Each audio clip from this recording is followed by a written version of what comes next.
Doug Thompson is not only a great American, but a former LSU baseball star, 1997, 1998, if you have the 1997 Advocate National Championship, there you are. Got the thrill of victory as LSU is the national champion against Alabama, and you have been plastered across sports bars, doctors' offices, dentist offices, you name it, right? Yeah, I mean, you know, my kids now often notice it, and yeah, it's still up. 25 years later, it's all over the place. You know, it's such an honor, of course, to represent or be the visual reminder of such an incredible team, and you know, some of the guys on that team were some of the greatest to ever play here, like Eddie Franques and Brandon Larson, one of the greatest seasons we've ever seen, Patrick Coogan, Mike Kerner, look, Blair Barbe, the list goes on and on and on. And the reason that list is so long, naturally, is because they won a national championship and are forever going to be considered some of the greatest to ever play here. So it's just an honor to be part of that, and you know, and watching this team to segue into this year. There's some names, you know, it just seems like one of those World Series lineups, right? You've got these veterans, you've got these big hitters, some of the best in the country, and of course you've got Paul Skeens, maybe one of the best college pitchers of all time. So just so many things this year that are reminiscent of that year that you're talking about, you know, in 1997. Does that make you cool with your kids? Well, you know, yeah, I mean, I guess in a way, but, you know, they still don't listen to me when we talk about baseball, you know, unless I'm talking to other kids, and they sometimes tune in. No, I'm kidding. They're blessed to have 3 boys, and they love baseball, and, you know, it's a big part of our family. And, yeah, I think they smile every now and again when they see that picture, and it's cool to see them, you know, recognize things like that. We're still blessed to have Skip Bertman around, who celebrated his 85th birthday the other day. He and Ronnie Ranch share a birthday. I didn't know that until Jumbo told me that the other day. But he's at the post-game press conference the other day as LSU has punched their ticket to the Super Regional, and Jay acknowledges him in the crowd a couple of times. Jay gave Skip a big hug, and Skip gave him a big hug afterwards. And so we could do 5 hours on Skip. Oh, yeah. But his impact on you as a man, a person, player? It's immeasurable. I'm blessed to still be very close to Coach Bertman. We talk all the time, share a lunch every now and again. And, you know, my dad's dad was deceased before I was born, and my mother's father passed when I was very young. So, you know, honestly, Coach Bertman is as close to a grandfather figure in my life that I've ever had. And what's special about that is there's 300, 350 other players that feel the same way.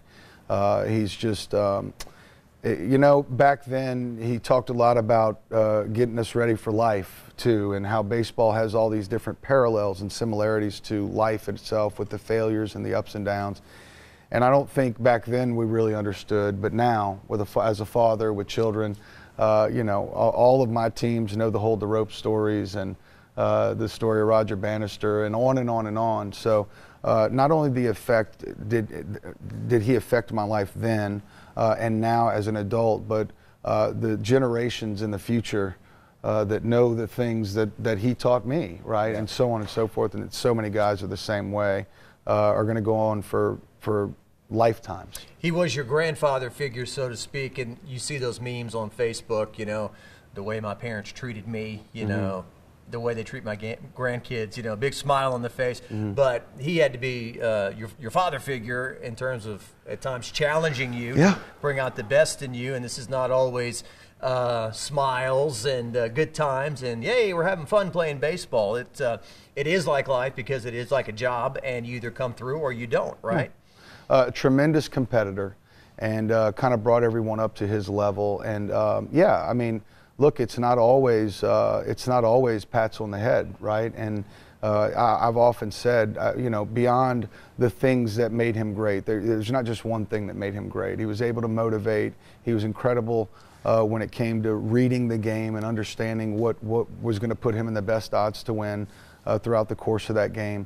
But what he really did the best is, as a leader, A lot of times when you're a leader, you set out a set of rules and you treat everyone the same way and expect everyone to follow that set of rules. And I would say Coach Bertman was completely the opposite. Like, he was great at leading each individual in a way that that individual needed to be led. So some people you could be a little tougher on, right, verbally. Some people you can't. But what he was great at was doing whatever it took to get the most out of that individual. And I think that's why he won so many games. Yeah, another great one, Jimmy Johnson. I think he said one of the cliches that is totally wrong is I treat all my players the same. Yeah. I do not treat all my players the same. Yeah, no, a lot of people do, right? And that's one of the things that made Coach Bertman, one of the many things that made him so special. Before we move on to the current LSU baseball, one story you told me that really stuck. After Nick Saban's first year as LSU's head football coach, you went to lunch with Skip and Blair Barbier, another LSU great, and LSU had gone 8-4, which was a great rebound from Jerry DiNardo's last year, in which they went 3-8, won a nice bowl game against Georgia Tech. And Skip said they're going to erect statues of this coach, Nick Saban. Yeah, you know, naturally, Coach's first year as the athletic director, Nick Saban, Joe Dean had just brought him in from Michigan State. He had done well at Michigan State, but certainly no titles yet. Just a really solid young coach, of course, came from the Belichick line. And we asked, you know, how is this guy? And Skip said he'll be, quote unquote, this is before Nick Saban of today, right? He said he'll be remembered as one of the greatest of all time. Wherever he goes, they're going to erect statues. And of course, they were 8-4 the year before, and I think they lost to UAB maybe. Yeah. And it was kind of like, you know, that's interesting, right? And you know, looking back 20 years later, you know, he was spot on as per the usual, right? I mean, he didn't get it wrong, but he talked a lot about his system.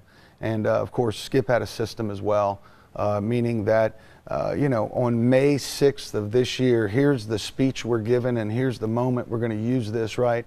All the way down to the hold the rope, et cetera. Nick Saban was the same way. Like, he just stuck to it every year, found obviously the keys to success, and just stuck with it over the years, and the guy's still winning. Yeah. And you drove Nick Saban around one time.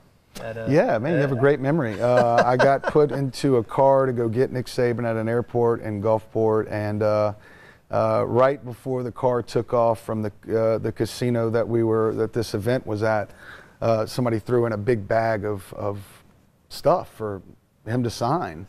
And, you know, I didn't know him, you know, and I certainly didn't know him well enough to ask for autographs. And it was an interesting conversation.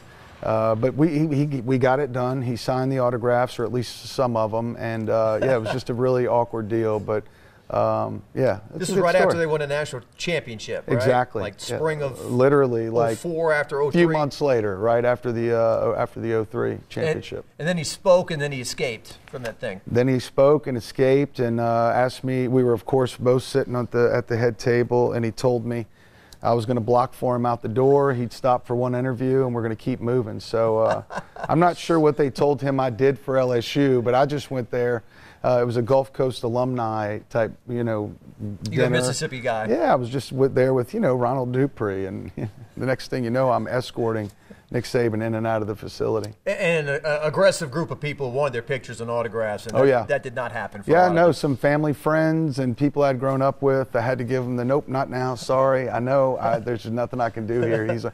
He was a man on a mission, and it was all business. He was back in the car, see you later, and he was off to the next city to recruit somebody or do another event. Yeah.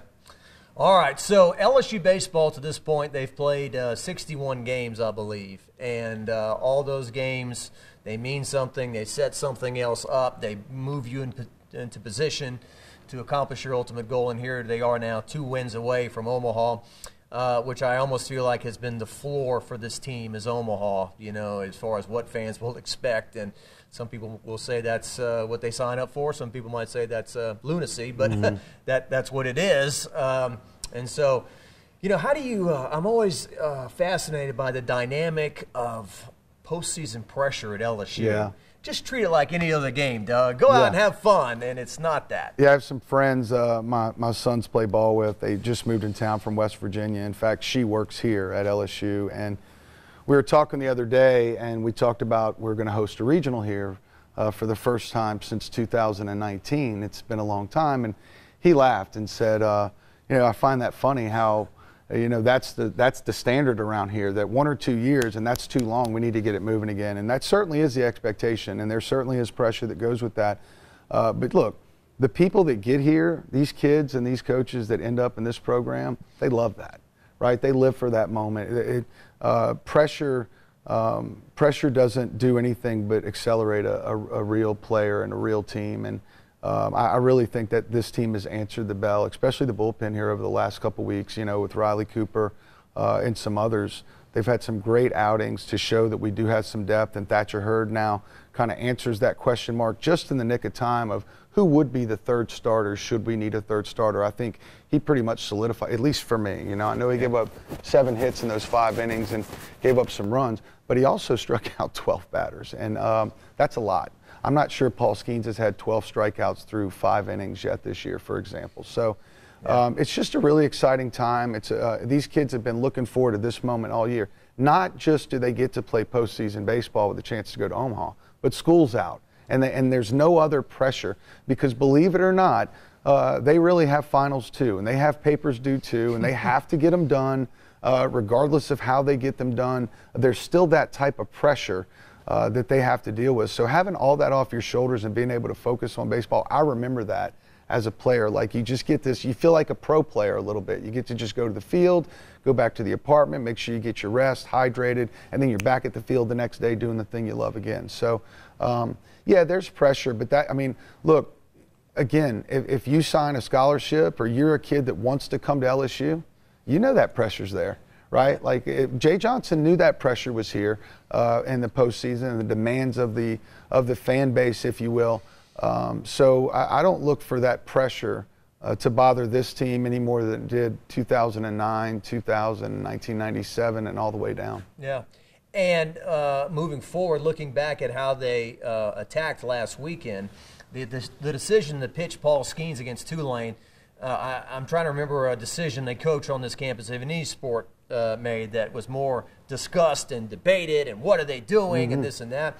The baseball gods and the weather gods all lined up, and LSU, Paul Skeens eats up the whole Tulane game. And look, after LSU beat Oregon State the first time on Sunday, Coach Johnson said, if we won today, it wasn't final, and if we lost today, it wasn't fatal. But actions speak louder than words, and he goes with Ty Floyd, weather delay, and he's bringing in Thatcher Hurd to team up. There's a feeling, hey, we cannot go in that loser's bracket. This marble game is of the utmost importance, and it was. It absolutely was. And first, on the decision to start Paul Skeens, listen, as a guy that has been on a lot of great teams and gets into that postseason, there is always a risk. There is always a risk to not throw your ace on the opening night. The biggest win is the first win. If you fall into the loser's bracket, we saw it happen. 6 teams? 6 hosts lost on the opening night, something like that. Or maybe it was 8. Half the field, I think, lost on the opening night. That's always a possibility. In Tulane, they only had 19 wins, but they just won their conference tournament. You never really know what injuries they just got back. And momentum is everything in baseball. It is literally everything in baseball. And they had the storyline set up. They had the starter from right there in U-High in the shadows of Alec Box Stadium. And that kid had good stuff. If that kid goes out there that day and has his best stuff, he can beat LSU even with Paul Skeens on the mound. So baseball's not an absolute thing, right? You just try to increase your odds the best you can. It was a safe move. It was the least risky move. And at the end of the day, with the weather playing out like it did, it might have ended up being the move that got LSU into super regional play. Yeah, and the Catholic High kid hit the 2-run homer late in the game, so there were some local ties there. Brennan Lambert, yep. And so, yeah, you could be, you could send some guy out there, whoever it is, and the moment's too big for them in a regional opener. You're down 5-0 in the third inning, and all of a sudden it's too late. It's panic. Yeah, that's right. Panic time. So his line was, Coach Johnson, Paul settled us in. And listen, Paul going out there and eating up 9 innings won the regional. That night, look, even when Hurd got, lightninged out of his start, I still kept thinking back to, man, but at least Skeens ate up all those innings. At least someone didn't have to pitch last night for 3 innings, like Riley Cooper. right? So it just kind of opened up. Now we have 13 other guys to get through 2 more wins. Paul Skeens eating up 9 innings was his biggest start of the year. Yeah, and that first game against Oregon State, I kind of felt like, huge game, and LSU early on was kind of whiffing on all the big moments. They bases loaded in the first with 2 out, they don't score.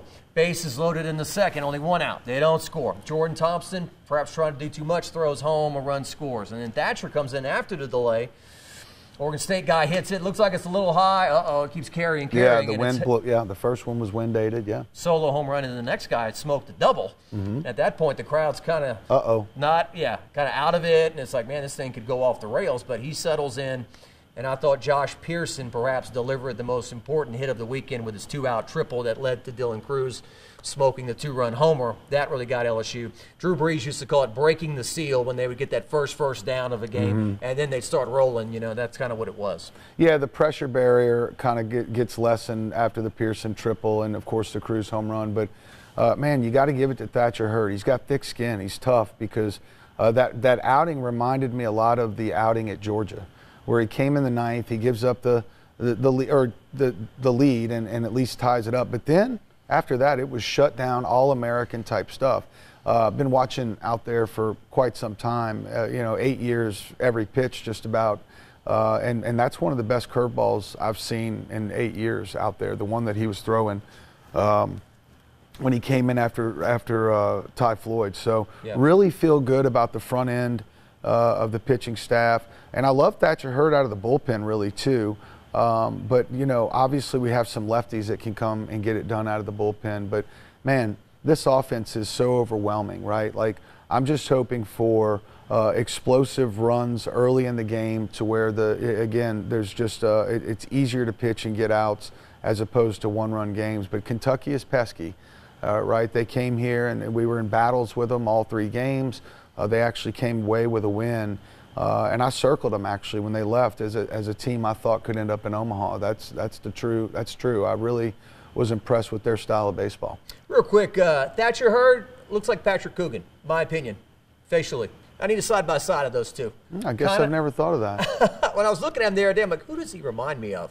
And he reminds me of Coogan. So, I don't know. We'll have to look at that. Have to check that out. little, now you have to pull the side-by-side up and cut us out. Right. From 1990. You got some editing to do here. Yeah. Another famous Skip Bertman moment, right? Turned the hat on backwards and went out and got ejected. Yeah.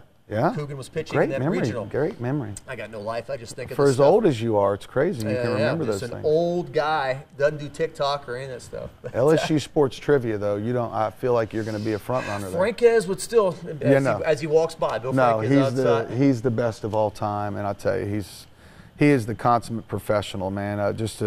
When you go around and you pick up all these media packets, right? And not to throw shade at anyone, people do good jobs, and there's a lot of information in there, but never quite like Billy, right? I mean, the information he provides to the media is so spot on, and he's so good at what he does as the voice of the box, and he's so good at what he does when he sits color on the road. And I mean, all those things aren't just things that are easy to do, right? But he does them with ease. He shows up every day.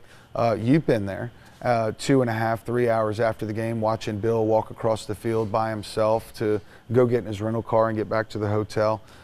He truly, LSU is blessed to have him. I hope he can stay here another 33 years or whatever it's been because he is just a great man to work with and see every day. I love seeing Bill every day.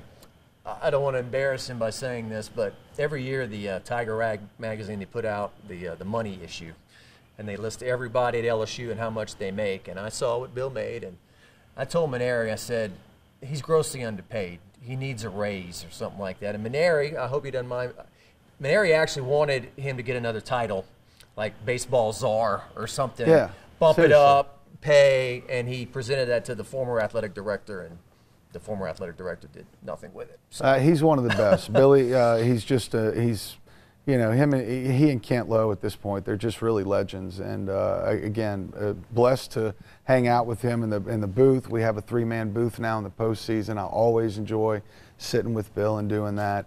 But I'm glad you brought him up. I'm glad he walked by because he deserves it. He deserves to be recognized. He does like 15 jobs, right? He's the PA. He's typing the post-game story. He's doing the post-game interview with Jay on the road. He's the color announcer with Chris Blair, media request, all those different things. So, yeah.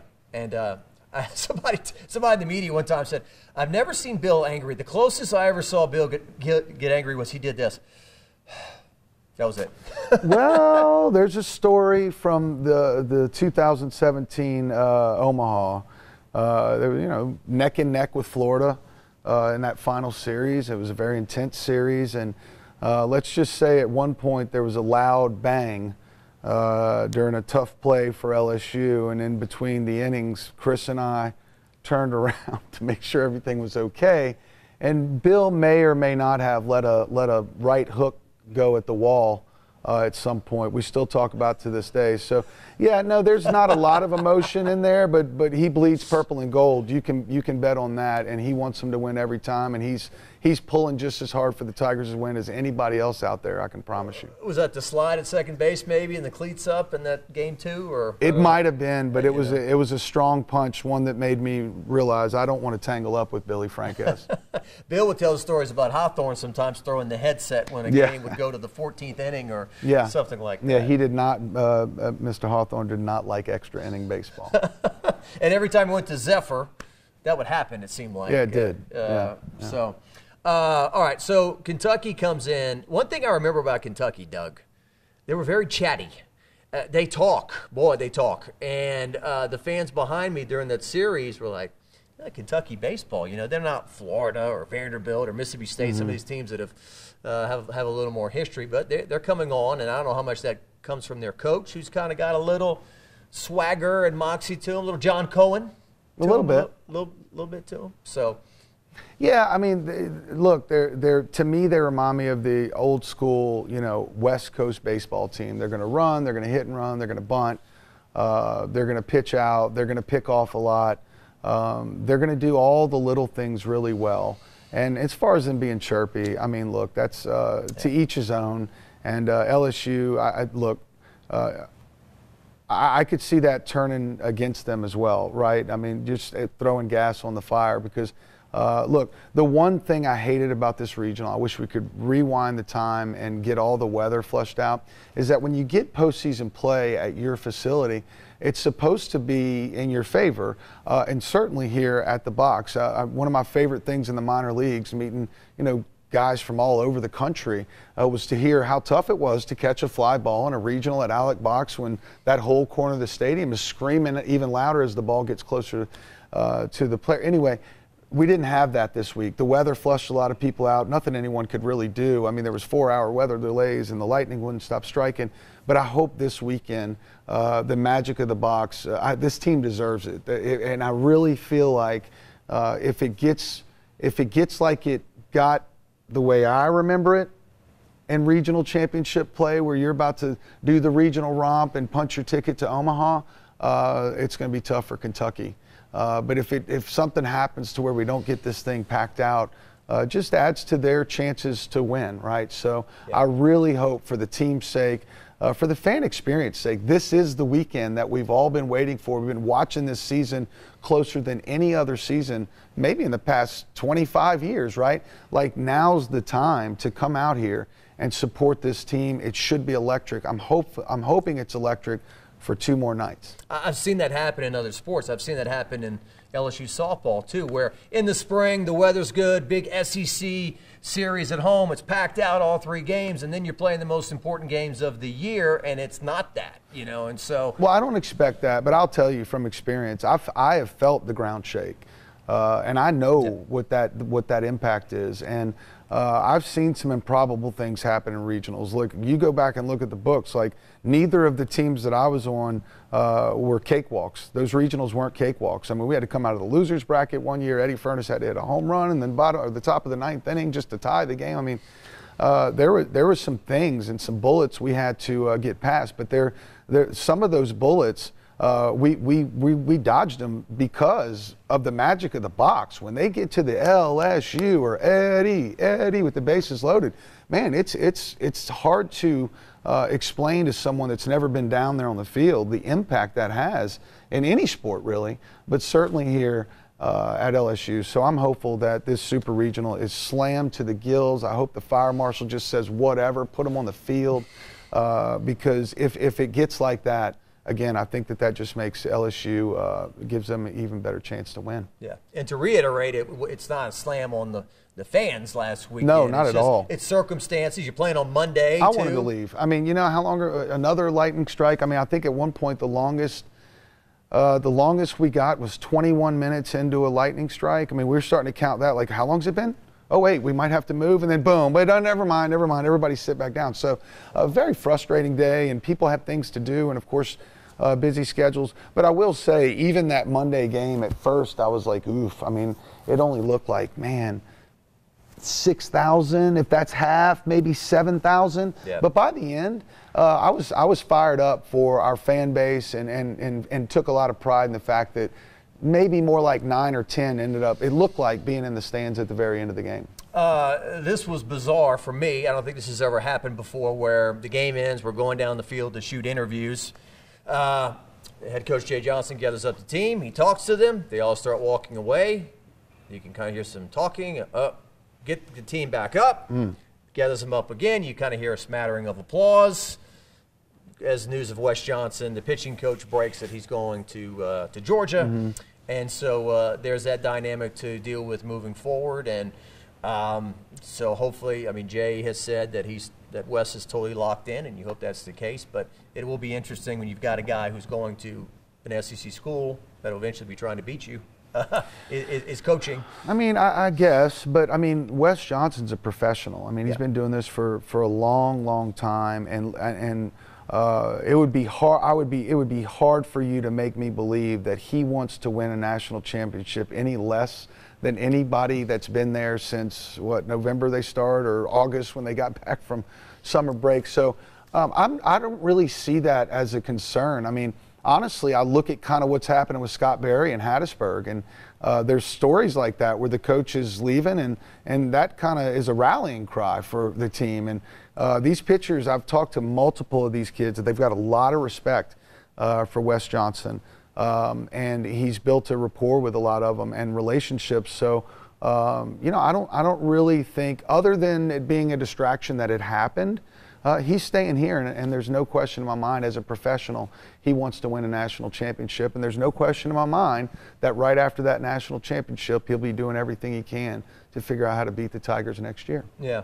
Scott Berry, real quick, met him at the Southern Miss Regional last year. Great guy. He heard my name once, and he called me Jacques the rest of the weekend, and just very friendly, kind of that baseball gentleman, you know, guy, small town, you know, no ego. No, I played in junior college first, and Meridian was our rival, and Corky Palmer, who's recently deceased, and Scott Berry were at Meridian, and literally went and saw Corky about a month before he died when I was at the Hattiesburg Regional. I went to the nursing home he was at and spent some time with him, and saw Scott Berry and introduced myself, and just like you would expect, he was like, it gave me a hug and was like, how have you been? And it was like no time had elapsed in that 27-8 years since I had seen him as the third base coach for Meridian. So a great human being. I hope nothing for the best for him. Seems to have given the Golden Eagles a little bit of a spark, and it'd be great to see them try to punch their ticket to Omaha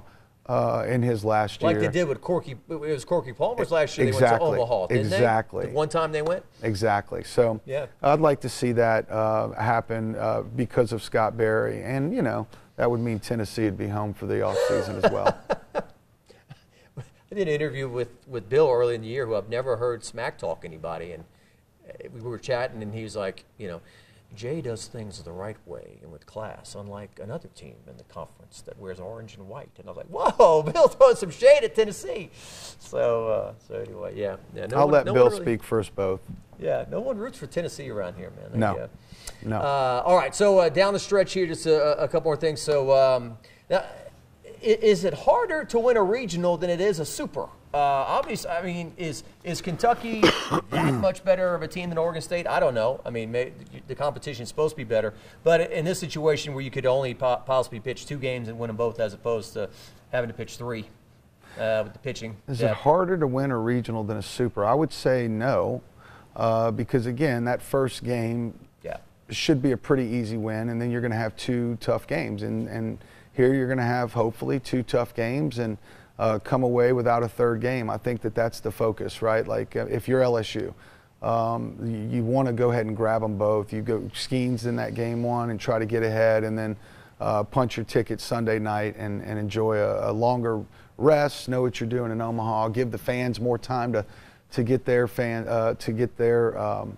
plans in place, because I'll tell you, one of the coolest things about Omaha, other than being in the College World Series and playing for a national championship as an LSU player, is that every time you take the field, it's like a home game. You look in the stands and you realize, right, like it hits you because it's so visual that their stands are right above their dugout and they don't go past the walkway. And then everyone else is in purple and gold. And it's truly an incredible experience. And that's why I want them to win as quickly as possible to get everybody time to plan. When I went up there in 2017, it was Red Rock and Blue Weekend. There was a tropical storm. So we got canceled, and the guy that was in Omaha, so I go up for the championship series and jinx the team in the 2 losses. Thank you. But when I get up there, I saw Bert Jones and just a sea of purple and gold, and I think the stadium seats 25. 28, something like that. And it was like 26. Exactly. In purple. And we saw one of the Florida players before the game, just small chatting with him, and he was like, well, we're going to have like 1,000 fans, and y'all going to have the other 25, 26, 27. And you know, in 1997, it was like that against Alabama. The same way in the old Rosenblatt. There was 25,000 seats, 23 of them were purple and gold. And again, it's a really cool visual when you're down there on the field to see, like, it's Alec Bach North, really. So I hope all these kids get that experience.